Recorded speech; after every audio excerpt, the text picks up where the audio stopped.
Alors, avez-vous des questions? Non? Bah, moi, j'ai juste pas la page en fait qui se met encadrement. J'ai la page. Faut zoomer en arrière. Comme si c'était un zoom.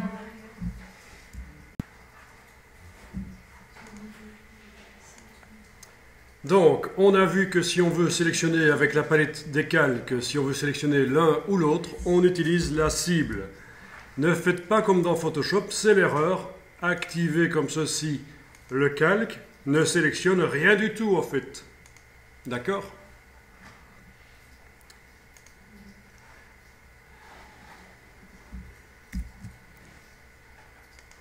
Ça sert à faire apparaître les options.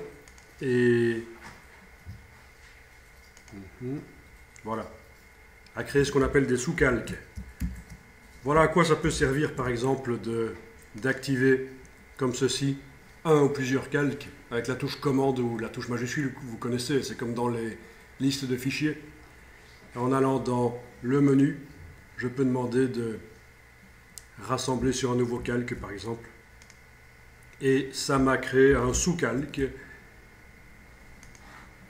Donc c'est quand on a des illustrations très complexes pour arriver à simplifier l'aspect, de simplifier la présentation de la palette des calques.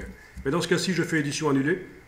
C'était juste pour vous parler de à quoi ça sert de pouvoir mettre en bleu comme ça la vignette si en fait ça ne sélectionne rien dans le document. Ben c'est pour indiquer sur lesquels je travaille, pour en faire quelque chose par le menu. Ok, alors je vais sélectionner le plus gros ici, je vais d'ailleurs zoomer dessus. Voilà.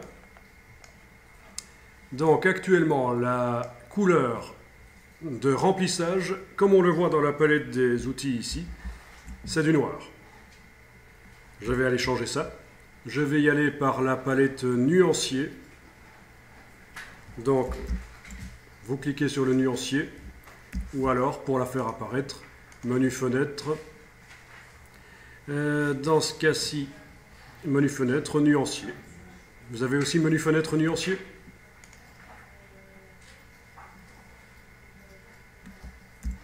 Voilà. Donc le nuancier contient évidemment ici peu de couleurs, mais on peut en ajouter autant qu'on veut. On peut les créer. Donc je vais d'abord cliquer sur quelques-unes des couleurs qui sont proposées là. On voit que ce sont des couleurs CMJN, puisque mon document est CMJN, c'est indiqué là. C'est parce que quand j'ai fait fichier nouveau, j'étais en profil de document, donc on va dire document préétabli, document type. J'étais en document type impression, et que pour l'impression, il paraît logique de faire du CMJN. Si je déploie ici les options avancées, on voit que le mode de création des couleurs est CMJN pour le document type impression. Par contre, si je choisis Web, le mode de création des couleurs sera RVB. Donc tout ça pour vous dire que si je me retrouve au final ici avec un document CMJN, c'est parce que au moment où je l'ai créé, j'ai décidé que ce serait comme ça.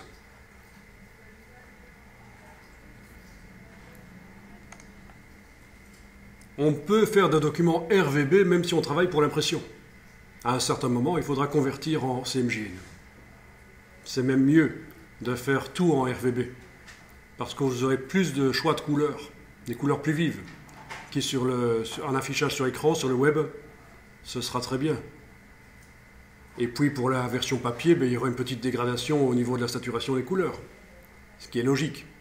Le papier ne peut pas rendre autant de couleurs que l'écran. Mais la manière la plus intelligente de procéder, c'est de faire ces illustrations en RVB. Et puis de convertir en CMJN.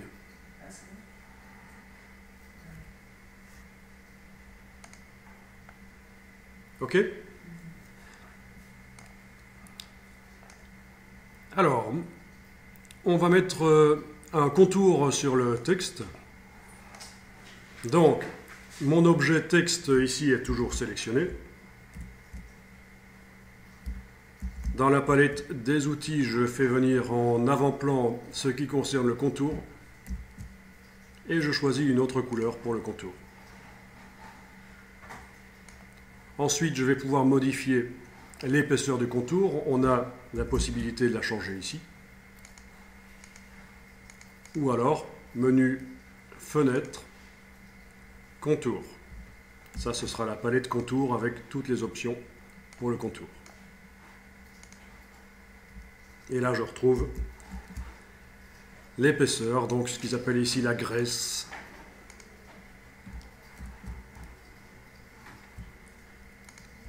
Ok, ça marche?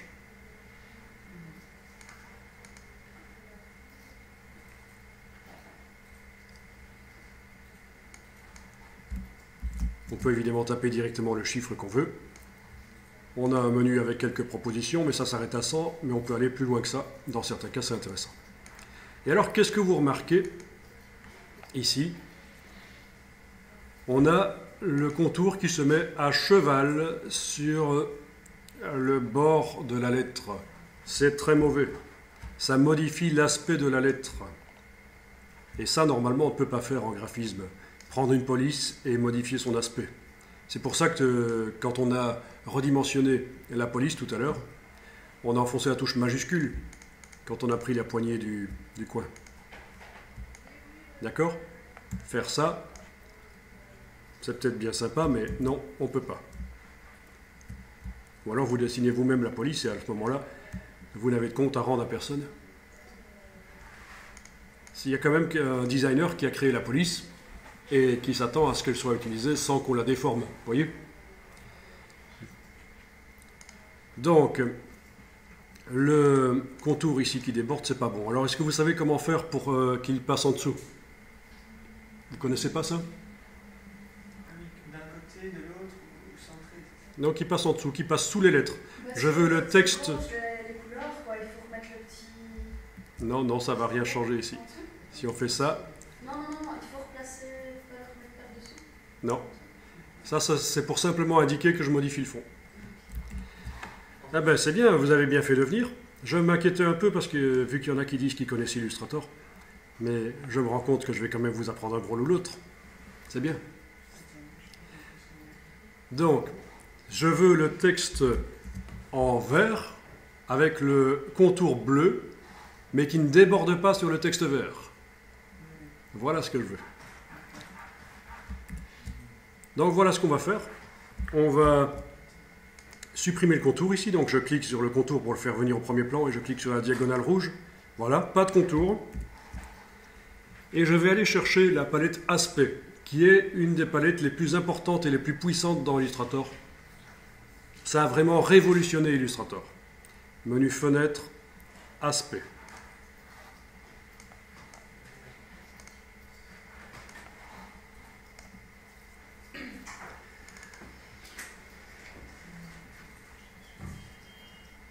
Alors, voyons si ça va fonctionner comme ça. Non, dans ce cas-ci, ça ne va pas fonctionner. J'ai même intérêt à faire autrement. Vous savez quoi? Vu que c'est un texte, il va falloir faire différemment que si c'était un objet normal. Le fond, je vais devoir le supprimer aussi comme ça. En fait, cette manière d'appliquer des couleurs de fond et de contour, c'est la manière historique de Illustrator, comme on le faisait depuis la première version en 1988. 87. Oui, parce que 88, c'était Illustrator 88, c'était la deuxième version. Donc 87, Illustrator est un très très vieux logiciel. Et ça, c'est la manière ancienne d'appliquer les couleurs sur les objets. Donc, je vous conseille de supprimer la couleur sur l'objet, couleur de fond, couleur de contour. Bien entendu, si vous cliquez avec la flèche noire à côté, vous ne voyez plus votre texte. Où est-il? Bon, c'est vrai que quand vous survolez avec la flèche noire, vous voyez apparaître la ligne à un certain moment. Et quand vous cliquez, il est réenclenché. Autre solution, c'est d'afficher en tracé. Menu affichage, tracé. Et là, vous voyez la construction, le squelette de l'illustration qu'on est en train de réaliser. Donc même si les lettres n'ont pas de couleur de fond et de contour, on les voit. quand on est en affichage tracé. Je vais repasser en affichage aperçu, menu affichage aperçu. Je sélectionne bien ma ligne de base du texte. Et dans la palette aspect, est-ce que tout le monde voit bien sa palette aspect? Menu fenêtre aspect si vous ne la voyez pas. Dans la palette aspect, je suis en train de travailler au niveau du texte. Ce qu'on appelle texte ici, dans la palette aspect, c'est la ligne de base. Et je vais dans le menu de la palette aspect et je dis, j'ajoute un nouveau fond. Ajouter un nouveau fond. Alors on a un contour qui est arrivé d'office aussi. Et je vais choisir la couleur du fond, ici. Voilà. Ensuite, la couleur du contour. Je clique là. Je choisis la couleur du contour. L'épaisseur. Voilà. Donc vous allez dire, mais ça sert à quoi? Parce que c'est la même chose que ce qu'on avait tout à l'heure. Sauf que je vais pouvoir, regarder, et là je vais zoomer pour que tout le monde voit bien, je vais pouvoir faire passer le contour sous le fond. Je prends la ligne contour, je la déplace sous le fond, et voilà. Et là, quand je modifie l'épaisseur du contour, ça ne déborde pas sur la lettre, il est derrière le fond. Vous voyez, c'est comme si on avait une mini palette décalque qui est propre à l'objet sur lequel je travaille. Il faut considérer que la palette aspect, c'est une mini palette décalque qui ne concerne que l'objet sur lequel je suis en train de travailler et dans laquelle je vais pouvoir mettre un fond, un contour et même plusieurs fonds, plusieurs contours. C'est là que ça va commencer à devenir intéressant.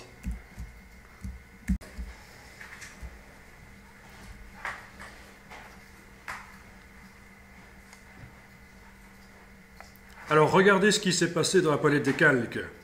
Depuis que j'ai utilisé la palette aspect pour modifier l'objet qui était sélectionné, la petite cible s'est remplie avec un point gris. Donc ça, c'est pour indiquer simplement que si je veux modifier cet objet-là, il faut que je passe par la palette aspect. Il y a un aspect qui a été appliqué.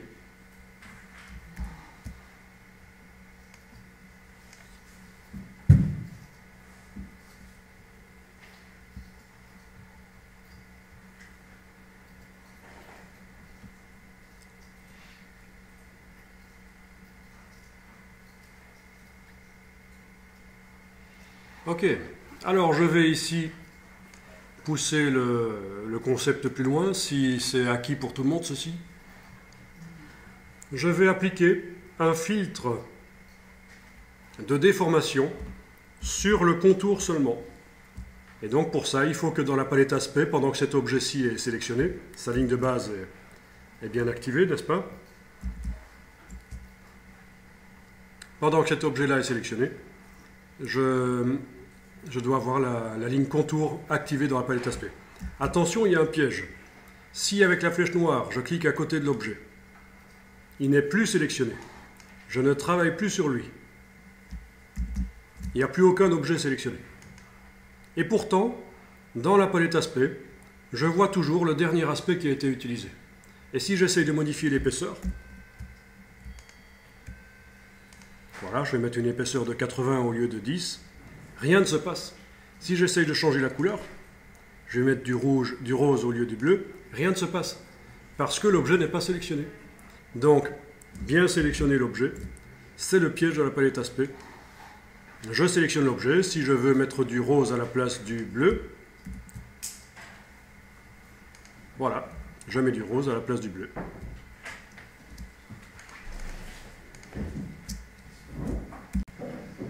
Donc ici, je vais enregistrer le document.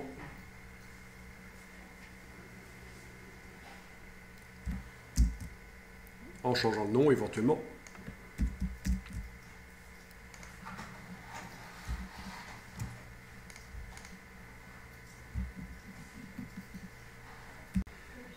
Donc déjà, ça c'est intéressant de pouvoir faire passer le fond derrière, faire passer le contour derrière le fond.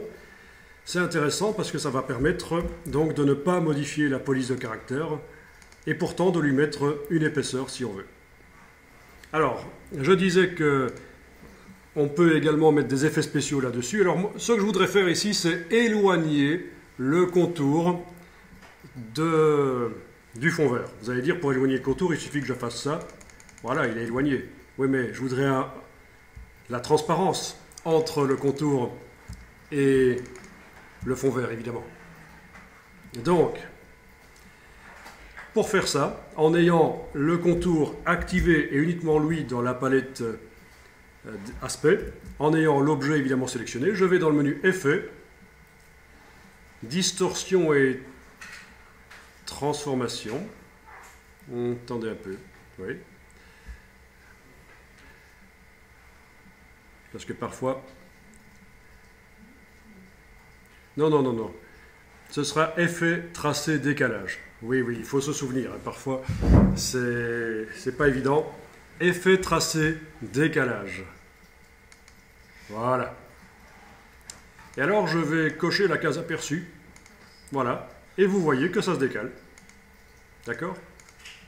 Alors, la valeur de décalage, ici, on peut modifier. Si je veux que ça se décale à 5 mm, je tape 5. Touche tabulation sur le clavier, c'est la touche qui est juste à gauche de la touche A, pour valider. D'accord? C'est comme ça que ça marche.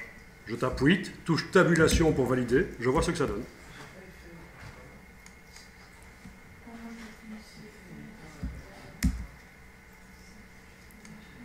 Voilà. Ici, je vais mettre 2 mm simplement. Voilà, on va décider que... Vous voyez, si j'essaie de modifier l'épaisseur ici, c'est pas possible parce que je suis dans la boîte ici. Donc je vais cliquer sur la boîte pour valider. Et alors surtout, la grosse erreur à ne pas faire, ce serait de se dire « Ah, je vais modifier l'épaisseur, oui. Voilà. Et puis je vais revenir modifier la valeur de décalage. Et je pense que je suis dans Photoshop. Donc je vais dans le menu Effet, Tracer, Décalage. Et là, Illustrator vous prévient, parce que c'est une erreur monstrueuse ce qu'on est en train de faire là. On n'est pas dans Photoshop. Si je veux modifier l'effet de décalage que j'ai appliqué précédemment, je ne vais pas dans le menu, parce que ça, c'est pour en appliquer un deuxième d'effet de décalage. D'accord? Et il vous explique, hein. Parfois, il faut lire. Je suis sidéré parfois qu'il y a des messages qui apparaissent et que les utilisateurs ne les lisent pas. Ils disent « Je suis bloqué, pourquoi ça ne marche pas ?» Mais c'est écrit, lis. Ceci appliquera une autre instance de l'effet. Pour modifier l'effet sélectionné, cliquez 2 fois sur son nom dans le panneau aspect. Ben, je clique sur annuler parce que je ne veux pas appliquer un nouvel effet. Parfois on veut, mais dans ce cas-ci non. Et bon, ils me disent de double-cliquer 2 fois sur le nom de l'effet. Oui, mais c'est vrai qu'il faut savoir comment y arriver. Alors l'effet, où est-ce qu'il se trouve dans la palette aspect? J'ouvre le contour, vous voyez? Je clique sur le mot décalage, c'est le nom de l'effet que j'ai appliqué. La boîte se réouvre. Je coche la case aperçue. Là, je modifie. C'est vraiment le premier effet que j'avais appliqué qui se modifie. Par exemple, je le mets à 1 mm au lieu de 2. Et si je veux l'éloigner maintenant, attendez un peu. Non, je dis une bêtise. Ça, c'est l'éloignement. Oui, si je veux l'éloigner, je peux diminuer le nombre de points. En fait, ce n'est pas l'éloigner, c'est le faire plus petit, le tracé. Voilà. Le contour. Enfin, vous jouez sur les deux paramètres, en fait. Hein. Épaisseur du contour et valeur de décalage. Et vous allez obtenir des choses pas mal du tout.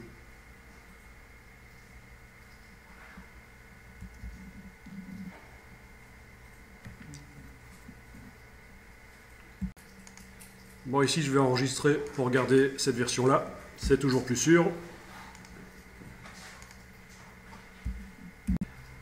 Donc, ce que tu veux obtenir, c'est quelque chose comme ceci, en fait. Les contours ne s'entrecroisent plus.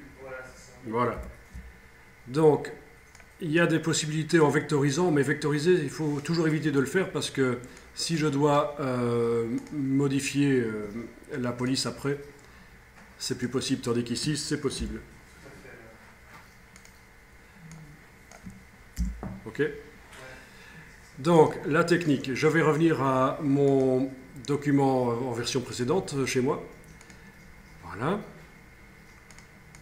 Alors, je montre et puis tu vas essayer. Je sélectionne donc le texte, évidemment avec la flèche noire. Dans la palette aspect, je vais ajouter un nouveau contour. Menu de la palette aspect, ajouter un nouveau contour. Le voilà. Je vais le mettre évidemment, parce que là il est au-dessus du fond, donc si je lui donne une épaisseur, il déborde sur le fond, ça ne va pas. Je le mets sous le fond. Voilà. Je lui donne une couleur blanche. Voilà. Et une épaisseur. Voilà. Donc je vais faire un décalage plus important pour le contour bleu, 3 mm, voilà. Donc là on voit que ça s'entrecroise encore. Je vais utiliser le contour blanc pour maquiller ça en fait. Lui donner une épaisseur plus grande. Voilà. Voilà.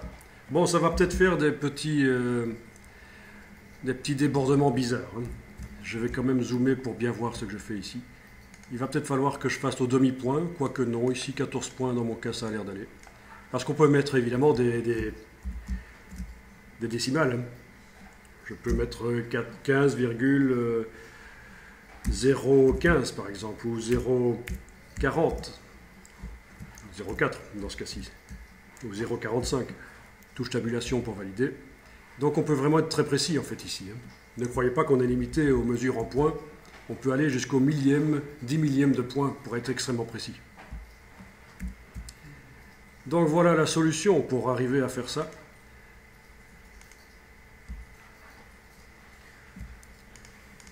Donc pour faire des logos, c'est pas mal. Je vais un peu augmenter l'épaisseur du bleu là. Ah, j'ai oublié de sélectionner le texte, vous voyez? Voilà. Ok. Bah écoutez, essayez de faire ça. Vous voulez que je répète? Je vais répéter. Ici, je vais enregistrer sous un autre nom. Et je vais redémarrer de mon document 4 après. Celui que vous avez. Voilà. Donc, maintenant il s'appelle 5. Je vais l'enregistrer. Je redémarre du 4. Menu fichier, ouvrir les fichiers récents. J'ouvre le 4. Voilà. C'est pour ça qu'il fallait des noms courts, parce que si j'avais mis un nom long au fichier, je ne verrais pas le chiffre ici au bout dans le menu. Vous voyez, quand je fais fichier, ouvrir les fichiers récents, je serai obligé d'y aller par le Finder.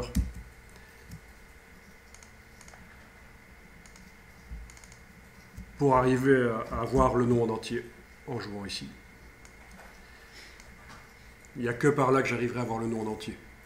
Donc c'est pour ça que dès le départ, je vous avais dit, mettez pas un nom trop long, comme ça, dans le menu ici, fichier ouvrir les fichiers récents, vous avez les derniers chiffres qui apparaissent. Alors je vais chercher le 4, regardez, je vais redémarrer ça. C'est pas facile, hein.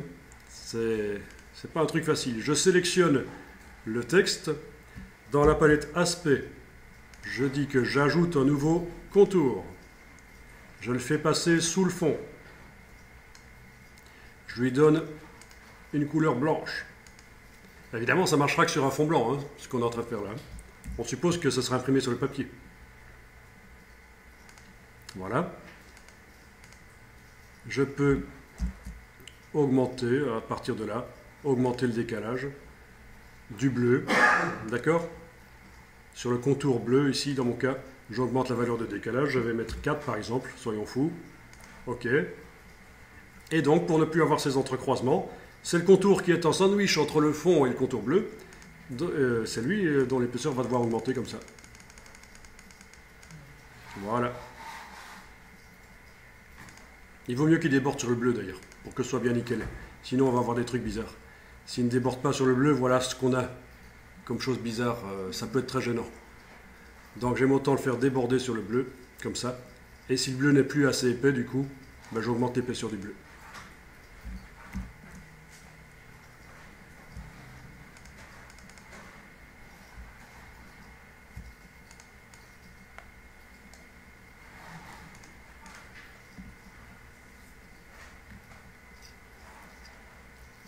Et ce qui est intéressant, c'est qu'on n'a pas dû vectoriser.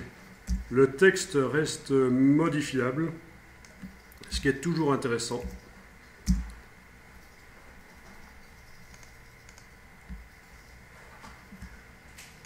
Ça veut dire que si ça c'est mon logo, et que je veux faire des menus pour un site web, par exemple, ou des prix dans un catalogue, je peux simplement dupliquer ça et le transformer en prix.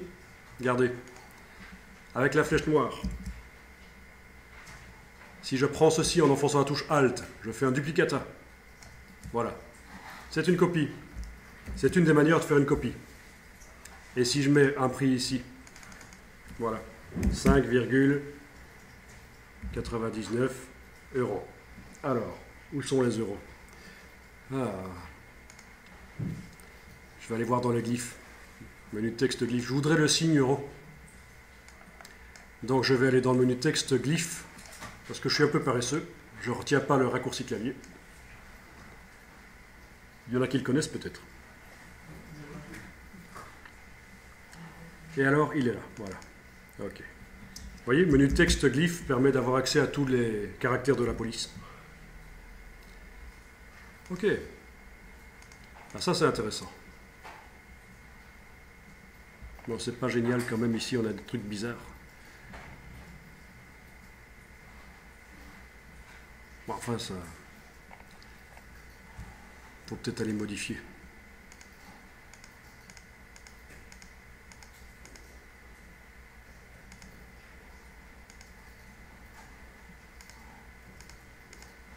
Oui. C'est pas dû à mes contours, c'est dû à la manière dont le E ici est interprété en décalage. Vous voyez? C'est pas nickel nickel. Je vais zoomer proprement là-dessus. Voilà. On voit un truc bizarre là, mais c'est à cause de la police. Le contour blanc et le contour bleu subissent le même problème à cet endroit-là. Enfin, on ne va pas trop s'en faire ici pour ça.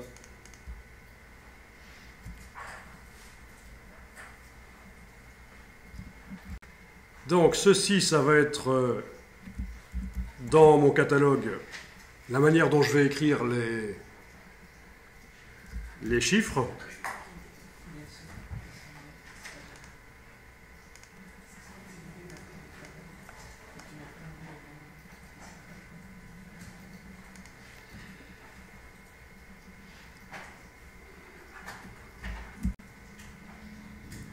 Alors, s'il vous plaît, concentrez-vous. Je déteste parler. Donc, si je fais la mise en page dans InDesign, ce que je vais faire, c'est que ceci, ne le faites pas, regardez, je vais le transférer par copier-coller, par exemple, dans un nouveau document. Voilà, je fais édition copier, j'ai fait commande C ici, je fais un nouveau document Illustrator. Voilà, je colle, j'enregistre.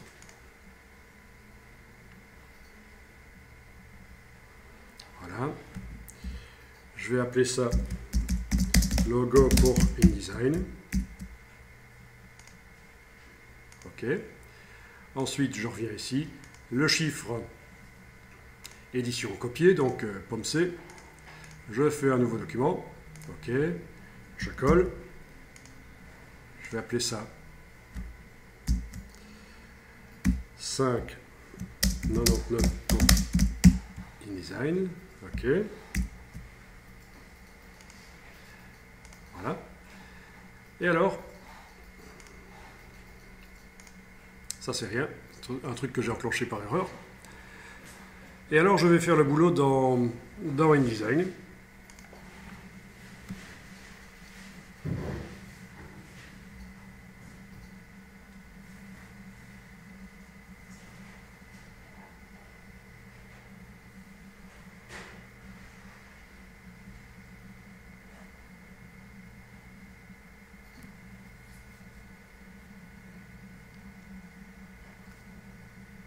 C'est parfois un peu lent. Hein.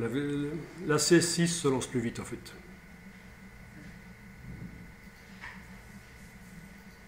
Enfin, ça dépend.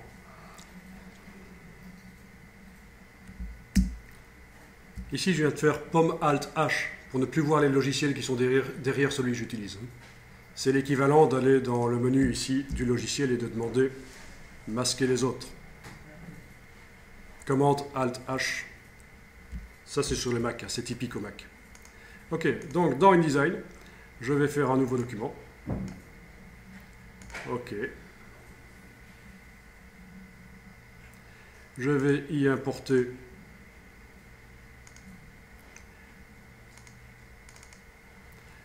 le logo. Ok. J'y importe le chiffre. Donc ici, je viens de cliquer évidemment à côté de bloc, parce que sinon, l'image suivante que je vais aller chercher va remplacer celle-ci. C'est pas bon. Donc, je clique à côté du bloc, fichier importé, et je vais chercher mon chiffre. Le voilà. Et je vais le redimensionner avec l'outil de transformation de InDesign. Et je n'ai pas de problème. Enfin, on a l'impression que c'est pourri, mais ça c'est juste l'affichage qui est rapide. Je peux demander que l'affichage soit plus performant pour tout le document. Alors, menu affichage, performance d'affichage, et je demande affichage de qualité supérieure. Voilà. Et donc là, je les vois comme ils étaient dans Illustrator. Mais ça n'a aucune importance. Au niveau de l'impression, ils s'impriment de toute façon net. Hein. C'est juste une question de rapidité pour l'affichage. Quand vous avez des centaines d'images dans le document, il vaut mieux demander affichage, performance d'affichage, affichage standard. Donc ils sont un peu pixelisés. Ils ont l'air de mauvaise qualité, mais quand ça sort de l'imprimante, c'est bon. Hein. Ou quand on génère le PDF. Puisque de toute façon, à notre époque, on génère toujours un PDF quand on veut imprimer. Enfin, quand on veut imprimer, surtout... oui, même chez soi, c'est bien. J'allais dire surtout chez un prestataire de service, mais même chez soi, c'est toujours bien de passer par un PDF. Donc voilà, ça c'était dans InDesign. Je reviens dans Illustrator. Dans mon document qui contient à la fois mon logo et mon prix. Évidemment, ceux qui connaissent Illustrator savent ce que je vais montrer ici. Si je fais ma mise en page dans Illustrator, ce qui est tout à fait possible, il y a moins d'outils que dans InDesign au niveau typographique, mais c'est tout à fait possible de faire toute une mise en page dans Illustrator si on veut. Je vais ici redimensionner le prix. Touche majuscule. Voilà. Voilà ce que j'obtiens. Vous voyez ce qui se passe? En fait, les valeurs de décalage, d'épaisseur de contour, etc. n'ont pas changé. Les caractères sont plus petits. Ouais, ça a quand même changé un tout petit peu. On est passé de 6 à 21. Ça a changé un tout petit peu. Mais ça n'a pas changé assez. Donc, je vais faire édition annulée. J'espère que ça va marcher parce que là, j'ai un doute. Et je vais enclencher la mise à échelle des contours et des effets. Donc, Illustrator Préférences Générales. Et ici, je coche mise à échelle des contours et des effets. OK. Et là, ça marche. Donc là, le contour a franchement changé. Il avait un tout petit peu changé suite à la transformation tout à l'heure, mais là, ça a franchement changé. Si je sélectionne le texte à côté, là, je vois que il a un contour blanc de 21 points, un contour bleu de 6 points, et celui-ci, un contour blanc de 8,211 et un contour bleu de 1,642. Donc voilà, c'est très important ça. La mise à échelle des contours et des effets, ça dépend de ce qu'on veut obtenir. Parfois, c'est pas bien. Par exemple, si je veux ajouter ici quelques petites étoiles, c'est toujours bateau les étoiles. Voilà, je mets au point une étoile, voilà, qui n'a pas de fond, mais qui a une couleur de... Voilà, on va faire ça, et une épaisseur. Ok, on va dire que ça, c'est l'étoile qui me convient. Parfois, j'ai envie que si je les duplique avec la touche Alt, si je les redimensionne, ben, le contour ne se redimensionne pas, pour avoir une cohérence graphique dans mes étoiles. Donc là, commande Z, avant d'aller redimensionner, je vais dans Illustrator Préférences Générales, je vais décocher mise à échelle des contours et des effets. OK. Et je redimensionne, et voilà. Si j'ai une étoile plus petite, mais au niveau de l'aspect, il y a une cohérence. Une cohérence graphique. Elles ont la même épaisseur. Donc, il ne faut pas croire que c'est toujours bien de faire la mise à échelle des contours et des effets. Voilà. Bon, il y a une petite illusion d'optique ici qui fait croire que la petite étoile a un contour plus épais que celle-ci, et que celle-ci a un contour plus fin que les autres. C'est une illusion d'optique, c'est vraiment le même contour sur toutes. Si je vais... C'est toujours un contour de 12 points, en fait, quel que soit l'objet sur lequel je travaille. Ok, bah écoutez, testez ça.